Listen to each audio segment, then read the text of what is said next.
Hey everyone, welcome back to Better Biomed.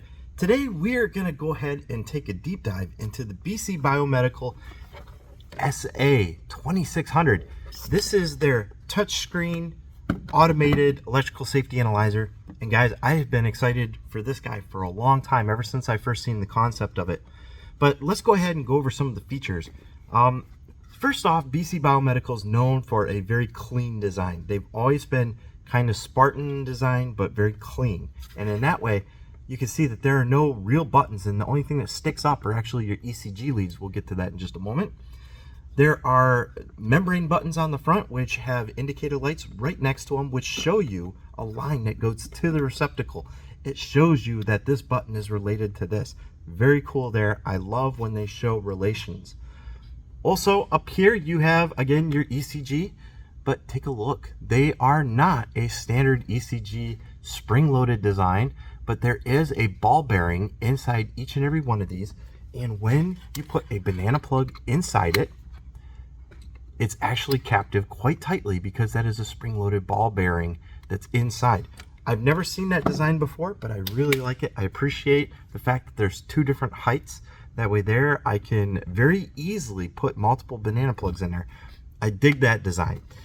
Let's go ahead and go over to the side right here. There are some buttons, and these buttons are very important because they are your calibration test ports. So over here we have a high-level ECG output, 1 volt P2P, and that test right there, I'm not going to really go into that because I don't know if you're ever going to really use that. But over here we have earth ground resistance at 1 ohm, and then we have earth ground leakage at 100 microamps. Very cool right there. I love that analyzers are still putting test points on there because you want to be sure that even though it says 0, is the device really measuring what it's supposed to be measuring? So some of the other cool things about this analyzer is right here and right here. I absolutely love the fact that they put QR codes on the back of the device. That way there, if I need user manuals, accessories, or additional details, I can scan this code and I can pull up all the details on this device. I love that. Instead of having to search, I can just scan the QR code. I really dig that. Over here is calibration and service. I don't really know what this one is, but I can guarantee that that's going to submit a work order or a work request, or take you to the page where you can submit a work request for this device. Very cool. So the other details on it is 90 to 260 volts AC. Interesting, even though it is a 20 amp 120 volt receptacle, that means that this is the first analyzer I've seen where they actually put on the analyzer that you can put 220 plus volts into it. That means you can make your adapters for your 220 volt. Very cool. I love that. Start putting that on there. It's okay, guys. So it says 15 amps for 30 minutes or 20 amps for 5 minutes. Simple enough. So guys, that is pretty much the outline bit of it. It is a Bluetooth unit, and it also has a micro USB over here. But let's go ahead and talk about the power cord. I do believe that this is a 6-foot power cord. It's an extremely heavy duty cord. Very nice. I dig a heavy duty cord on these machines. It is hardwired, so I don't have to worry about this cord boogering off. I like hardwired devices. When it's an electrical safety analyzer, I hate disconnecting, reconnecting. The fact that some analyzers have an IEC where the cord will just booger off, or it's so difficult to plug and unplug that you just end up leaving it plugged in, and then when you leave it plugged in, it doesn't fit in its bag. This analyzer fits very nicely in its bag with the hardwired cord. I love it. Just whip it out and you're ready to deploy. It's got a spring-loaded clamp, and I believe that this guy will stretch to 6 or 8 feet long. And it also has a banana plug, and this is for calibrating. In order to calibrate this guy, you actually stick it right here in your ground receptacle, and this part right here, for me, I'm going to stick in the chassis. My machine is set up. It's ready to go. Let's go ahead and power it up. Let's test the power on time, because that is absolutely essential. If you're going from device to device doing electrical safeties, how fast does it boot up?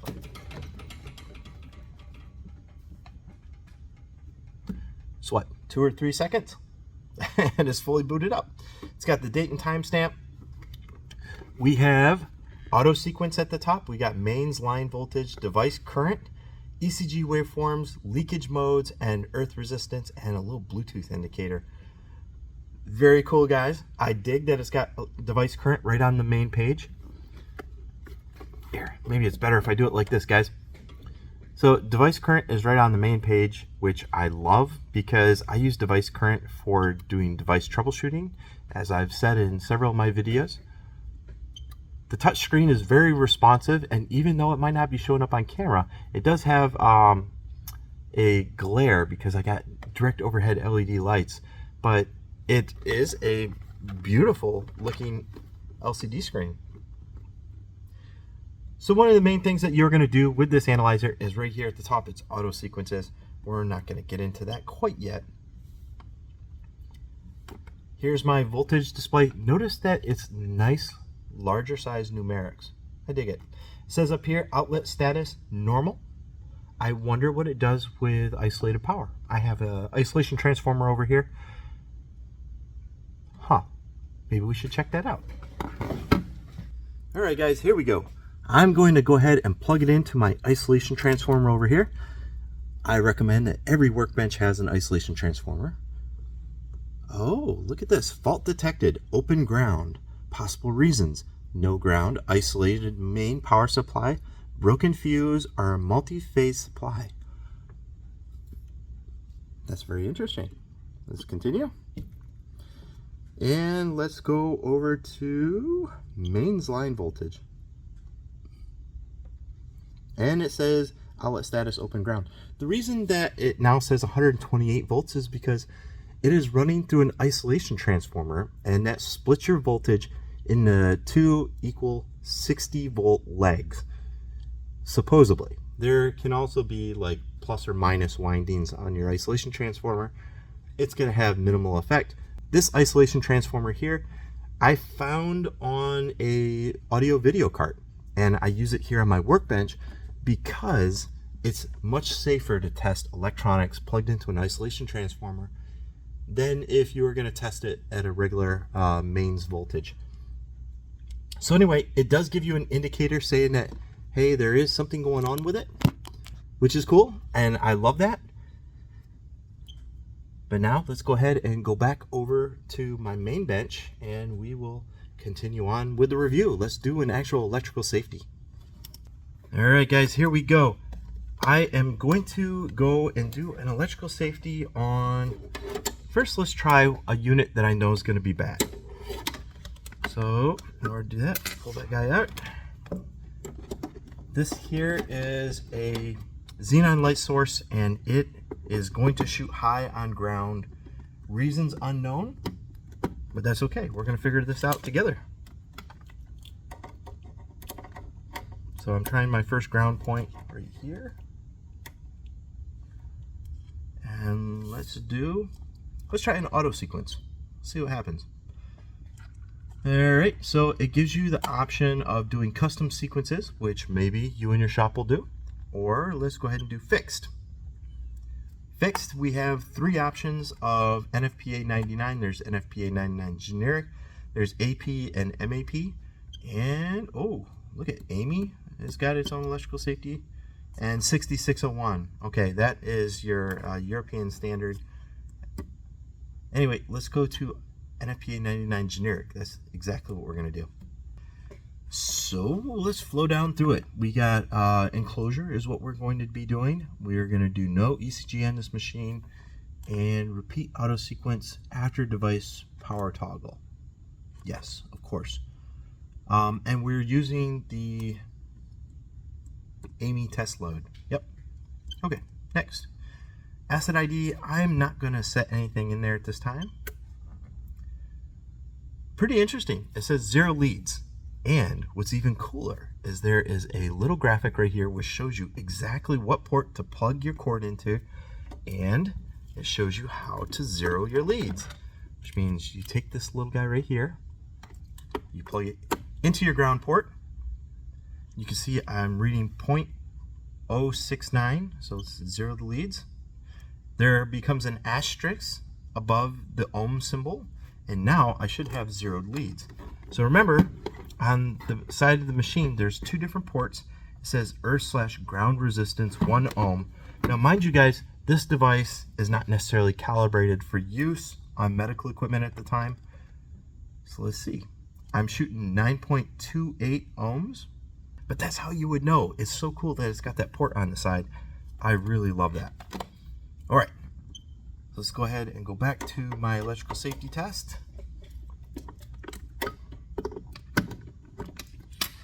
And it's saying connect the applicable connections from the device under test DUT to the to the SA 2600.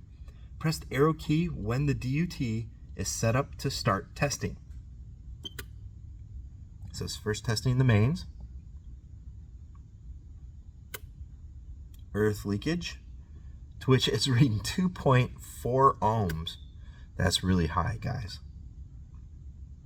Device current is 0.38. All right, and of course it's going to fail because the earth leakage is really high. If your earth leakage is high, there's no reason to continue testing because your current's going to be wrong if your ohms is wrong for your connection.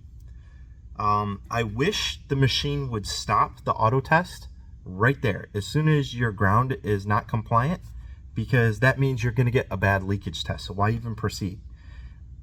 I really wish it would stop right there, but instead it continues into the electrical safety test. And here's an interesting thing. It tells me now to turn the DUT off. Well, I never turned it on, and I was never prompted to turn it on. Guys from BC, just to let you know, your machine does not tell me to start the device. Most electrical safeties start with the device off and then later tell you turn DUT on. So that's interesting. Continue. I'm reading 9.8 microamps.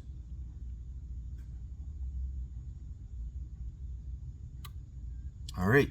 So it does show in red that it's non-compliant. I wish that it would say failed. I don't see it anywhere on here that it says failed. Earth ground. No, it shows it in red, but I wish it would say failed. And more specifically, I wish it didn't continue with the electrical safety. It should give me maybe a pop-up option to continue or to stop. And the reason you want to stop is because if your ground is wrong, then your leakage is always going to be wrong. That means probably because you don't have a good connection here on a metal component of the device. So I knew that this one was going to fail because that's one of the reasons why this guy is here in the shop, is because there is a bad ground to the IEC. Now, let's go ahead and check a unit that is probably going to pass. So let's go back. Okay, we're back. I like that. It goes back to the main screen. And I've got my device connected. Let's go auto sequence. NFPA 99 generic. We are completely set up, ready to go. I'm not going to put in a device identifier. And it's telling me to go ahead and zero the leads, which there is an option to don't remind me until the machine is restarted. But because we got a wrong result on the last machine, of course I'm going to re-zero. Let's zero it. All right, we are 0. At this point, I would normally clip it on, and it's supposed to be at 1 ohm, which I am not at 1 ohm, but that's okay. So let's go ahead and clip it back on the machine. We're going to plug in the device under test. Now, again, it doesn't tell me to turn the device under test on, but I'm going to do it anyway because now I know. And right here, this is the screen that should tell me turn the device under test on, but it doesn't tell me. First, it's going to test the mains. Next, it's going to switch over and test my earth leakage, which it is 0.277, so that is compliant. We're good. And now it's showing equipment amps, 3.5 amps. That's excellent. And let's see, I've got 195 microamps.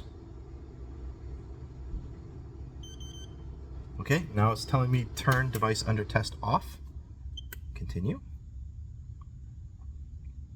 And it's going to run through those exact same electrical tests again. There we go. And again, I wish it showed me green for go, red for stop. It doesn't show me that, but it does generate a report, and the report can either be Bluetoothed over, which we'll go over the Bluetooth app in a whole nother video, but the machine, it does do what it says, and it's very intuitive. I love that it's intuitive. I just wish there's a couple changes: red for stop, green for go on your test results. Furthermore, if your ground fails on auto sequence, it should give you a pop-up to stop and abort the test and find a better ground, or to proceed. And it doesn't do that. It proceeds automatically. Also, I wish that it would tell me that the device under test needs to be on. It doesn't tell me that. Now I know, but still, it should probably tell me that. Anyway, guys, that is the SA2600 from BC Group. It's a neat little device. It does have just a couple tweaks that I think it needs to work out. But other than that, as far as a simple, intuitive to use, nice touchscreen, this would be an electrical safety analyzer that I could easily deploy.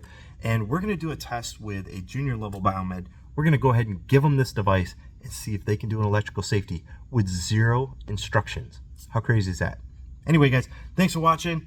I hope you appreciate this. Thanks to BC Group for making this video happen by shipping me out the SA2600. And guys, we're going to do some more videos on the connectivity. And like I said, we're going to give it to some junior biomeds and see how they can do. Thanks for watching, guys.